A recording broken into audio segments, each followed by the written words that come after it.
Hi, greetings. It's me, Dr. Paul Gerhardt, and this is video number 7 of the Human Resources video series. And this specific video is on training employees. And I know it's going to be a long video because there's a lot of little pieces that make up good training and things for you to consider as either a current or future human resource manager or as a manager in general. And this is what you need to know about training employees specifically.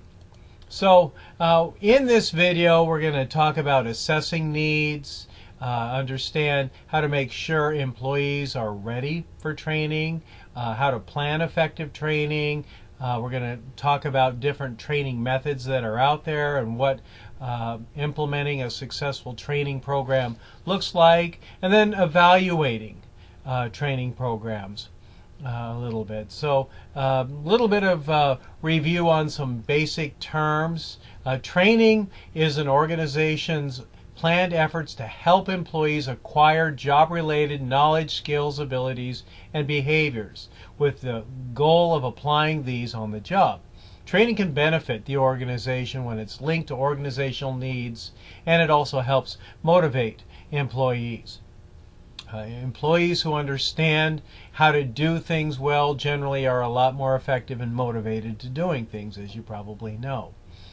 Training really should be linked to the organization's need.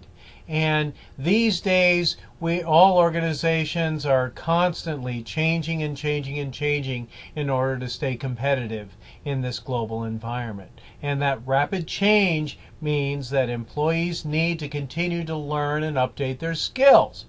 So if you're in the training world, this is a good news for you, especially if you're a good marketer. So if you haven't watched my marketing series videos, this video may be able to introduce you to some concepts that could be useful to you as an entrepreneur or a marketer, for instance. So instructional design is a process of systematically developing training to meet specific needs. You have to take a step back and figure out what needs to be done and figure out how you're going to do it. An effective training program really is designed to teach skills and behaviors that will help the organization achieve its goals.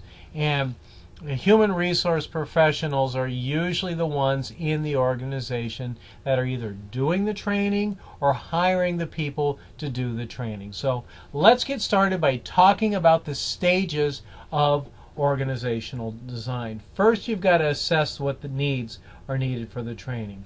Then make sure that individuals are ready to receive the training. You've got to plan the training out through objectives, working with the trainers and the methods, and implementing a training program, looking at the principles of learning and understand how to do transfer in training. And then you have to come back and evaluate the training process. And feedback should really be a part of the whole process in order to make sure people are getting what they need. It's not about going through the motions. It's about really being able to change the way you see things and do things differently. These days, a lot of organizations are using an LMS, or a learning management system. And this is simply a computer application that automates administration, development, delivery of training programs. Maybe you've gone to college using an LMS system like Blackboard or Canvas or Angel, for instance. But there's a lot of different learning management systems out there. And they really allow more flexibility for employees if it's done right. LMS is a computer application that allows for people to update their skills, and it really, you can purchase training systems to meet needs, outcomes, and tie them in with particular rewards. When you're doing a needs assessment, you have to understand that this is the process of evaluating the organization, the individual employees tasked to determine what kinds of training, if any, are needed. And then you're essentially asking those three questions with the organization. What is the context in which the training will occur? who needs the training, if it's an individual, on an individual basis, and the tasks. What subjects should the training cover?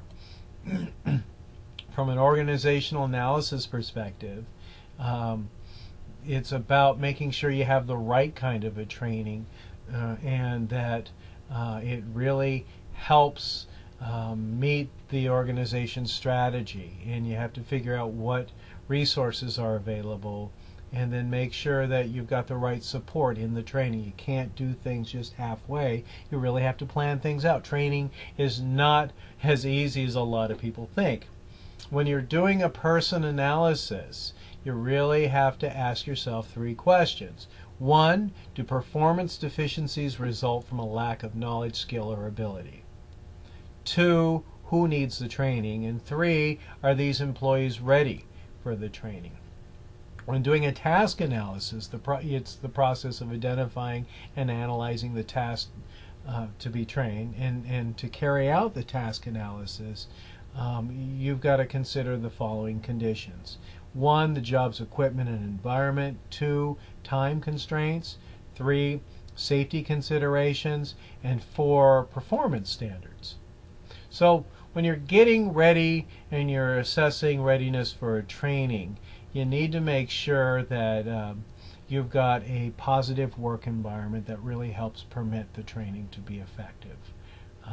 Employees must have the ability to learn the subject matter, and they must have favorable attitudes towards the training, and they must be motivated to want to learn. And you as a manager can affect that, and a trainer can affect that too. So a positive work environment encourages learning, and it avoids interfering with the training, and it gives the right kinds of support. So if you make someone get training, you need to be supportive and have an open mind and set that employee up for success. So if you as a manager want to be supportive in training, you should probably understand the content of the training. You need to know how training relates to what you need your employees to do. In performance appraisals, you have to evaluate employees on how they are applying the training to their jobs. You need to support the employees' use of training when they return to work. You need to ensure that employees have the equipment and technology needed to use the training. You have to assess any kind of prior training and discuss with employees how they plan to use the training. You need to recognize that newly trained employees will use training content and make sure you're setting them up for success. You need to make sure that you are explaining to employees why they've been asked to attend a training.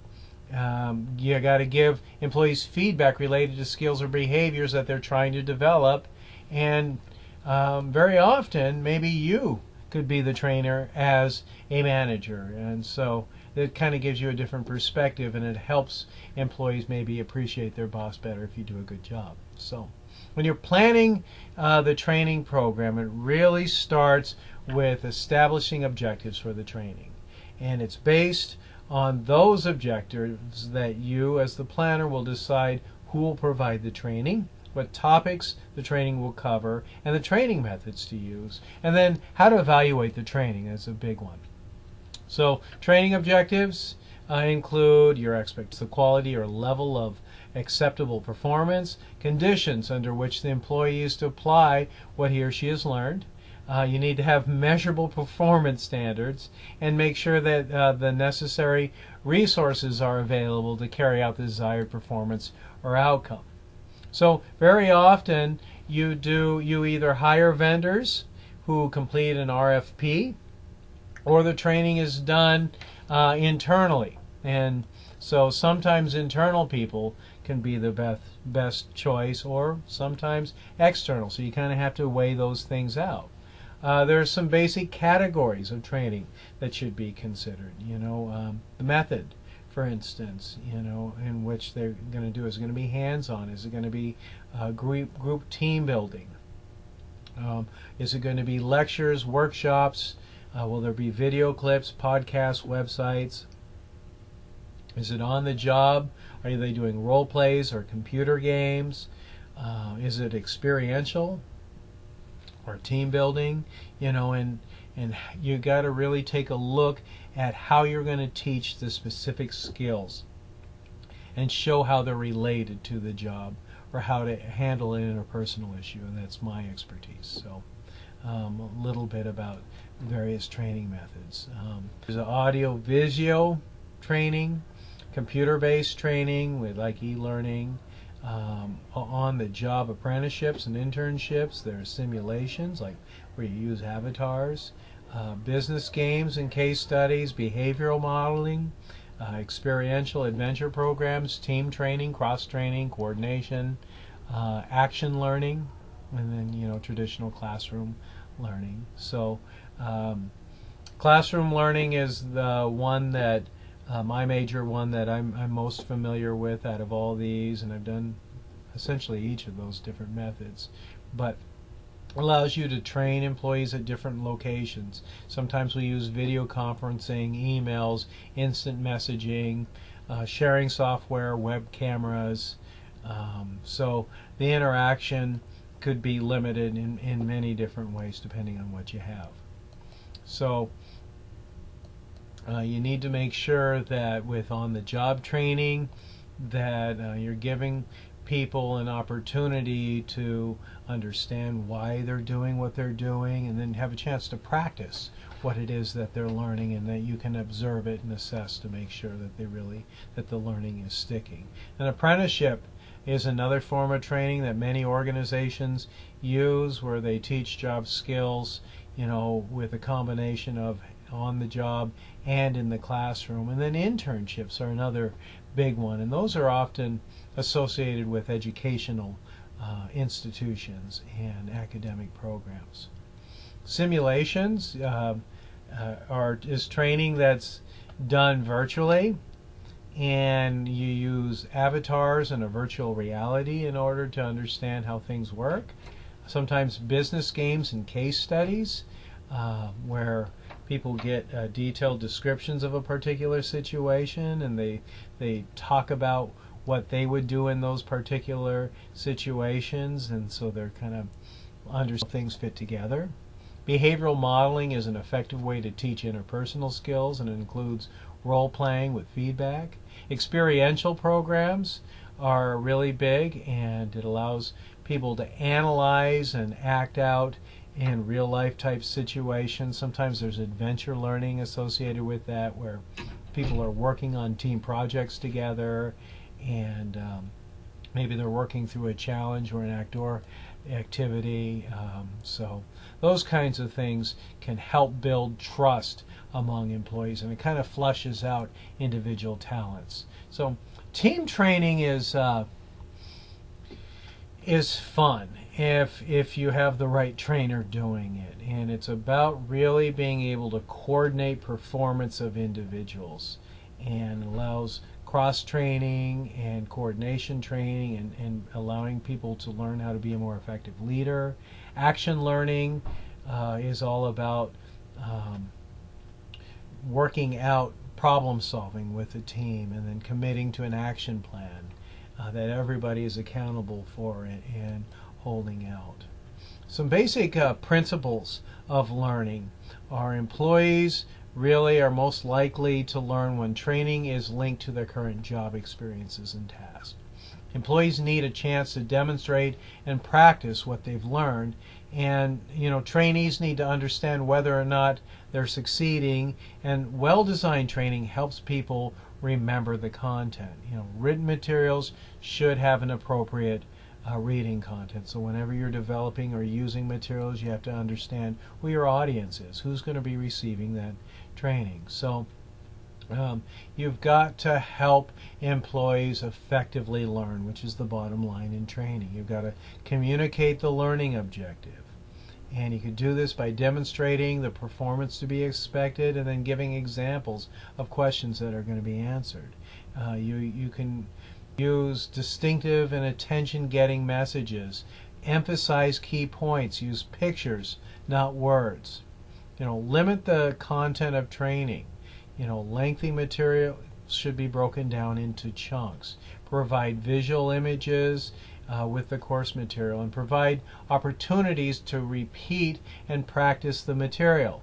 and guide trainees as they learn. Use words as reminders about sequences of activities. Use words and pictures to relate concepts to one another and to their content. And then prompt employees to evaluate whether they understand and are effectively able to learn and apply the material.